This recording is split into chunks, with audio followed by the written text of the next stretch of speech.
Hi there guys, another video on the Headgun Leshiy 2 tonight. I'm going to be taking out the valve assembly and having a look at the power jets.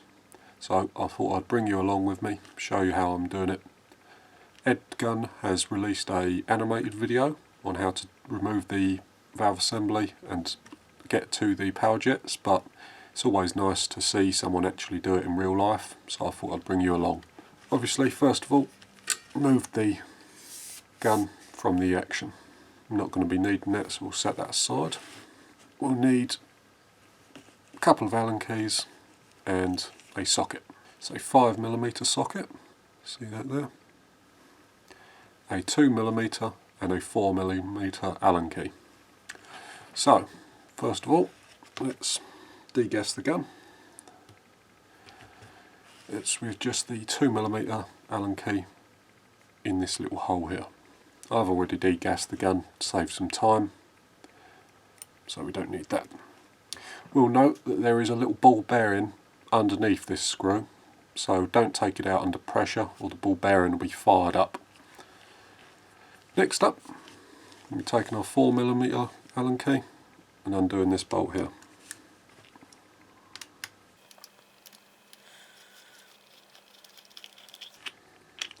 That removes the black plastic brace for the bottom cylinder. Next up, simply unscrew. On my rifle this wasn't tight, it was simply relies on the O-ring seal, which I'll show you in a second. This one here. There's our two brass valves, nicely presented. Get you a close-up of the valve and the brass power jets. On this one, the values are engraved.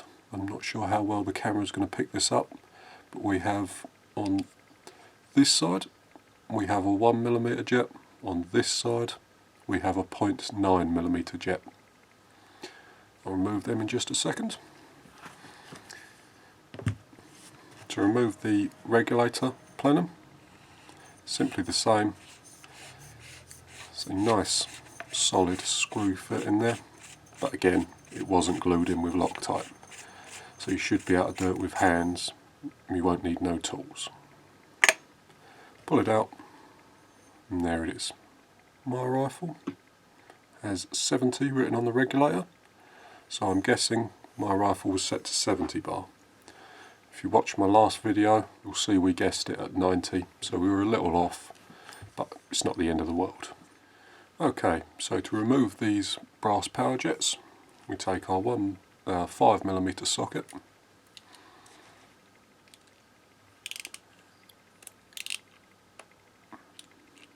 These aren't tight, they are just snugged up.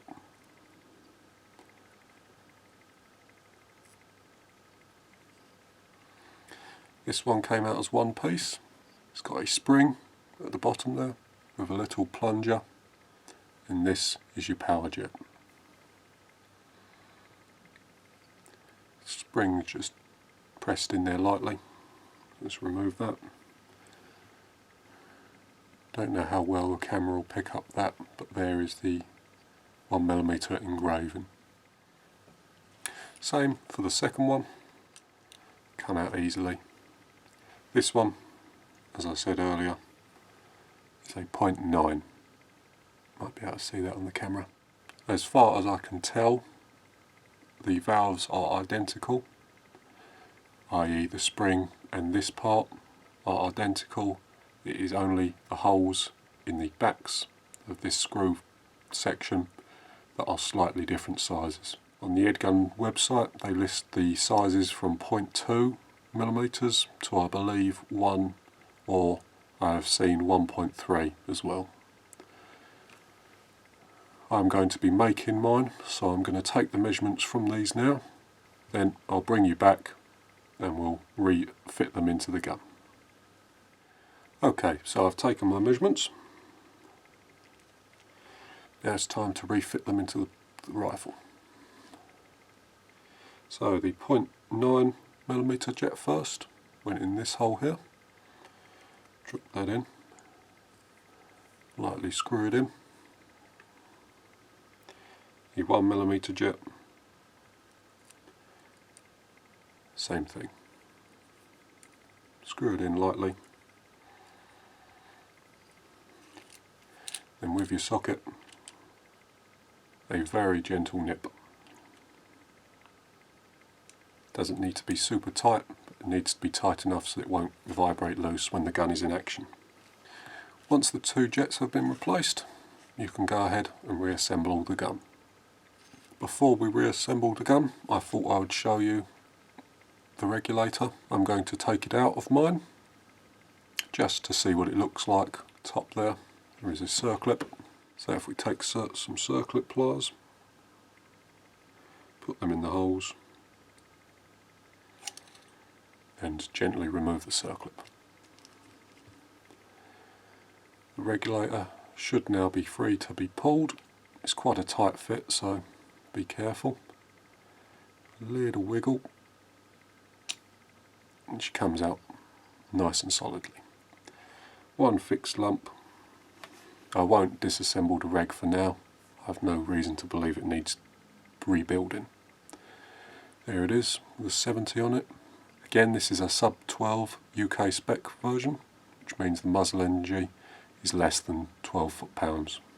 So let's re-put that back in there.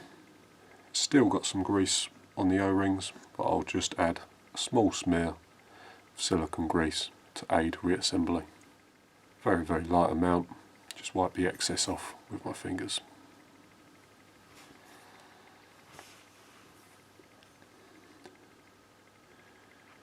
Put it back in there.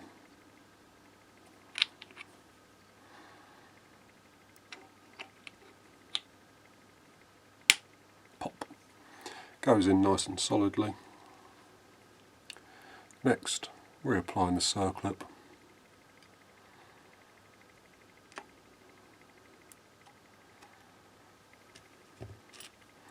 Then just make sure it's seated with a small Allen key.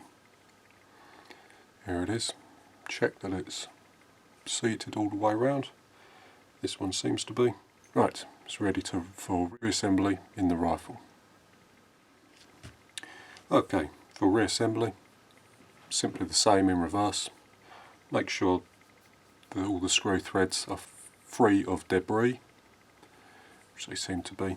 Just going to add a little silicone grease around this O-ring.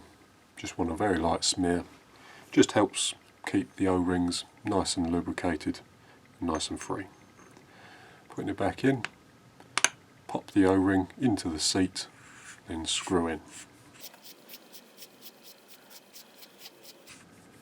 When it reaches about here, you'll feel it gets snug. This is just the O-ring riding up the sealing surface. The last few turns, just a tad stiffer. There it is. Again, small amount of silicone grease on the O-ring. Again, making sure that the threads are free of debris.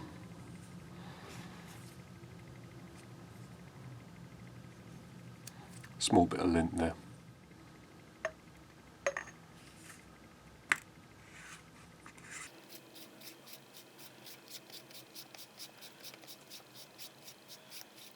Again, like the front valve, once it gets about this gap here, it starts to get a little snug as the O-ring finds its way into the seat. And there we go. Just take a cursory look against the alignment, make sure everything is straight.